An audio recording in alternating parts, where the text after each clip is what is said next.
มินิวอล์กสันๆชีวิตหลังเลิกงานปั่นจักรยานกลับบ้านกับจักรยานคู่ใจเด็กบ่เด็กปานใดจนป้าแล้วปิดร้านแล้วมีแต่ไฟจักรยานหน่อยๆคอยส่องทาง3 ทุ่มคนญี่ปุ่นกับปิดไฟนอนเบิดเล่าล่ะจ้าบรรยากาศก็เงียบสงบสมเป็นประเทศญี่ปุ่นอีหลีได้มากกลับมาฮอดห้องแล้วจ้า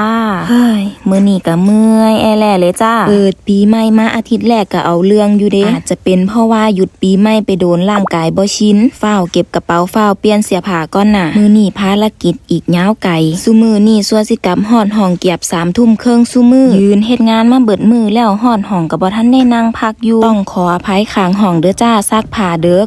ไปเตรียมของกินก่อนน่ะดึกแล้ววันก็สิบ่กินอีหยังที่มันหนักท้องหลายขนาดว่าบ่หลายได้นี่เต็มถ้วยมัดยัดเลยจ้าคันมื้อใดถึงเมื่อยถึงหิววันก็สิต้มก๋วยเตี๋ยวกินมื้อนี้ก็กินซ้ำนี่ไปก่อนว้าวได้นั่งพักแล้วจ้า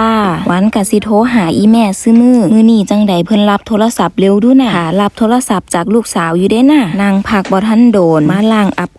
ข้าวให้มันเรียบร้อยแล้วก็เตรียมของสิเฮ็ดกับข้าวมื้ออื่นไว้ล่ะจ้านั่นเฮ็ดหนีกว่าสิแล้วเวลาก็ปาไป4 ทุ่มกว่าแล้วจ้าแต่ละมื้อแต่ละเดกว่าสิได้พักสิได้พรชีวิตก็วนลูปแฮงมื้อนี้ก็เขียนนิปโปบ่ทันก็ได้เอากลับมาเขียนอยู่บ้านอีกมื้อนี้ก็ดึกแล้วโอยาซึมินาไซจ้าเน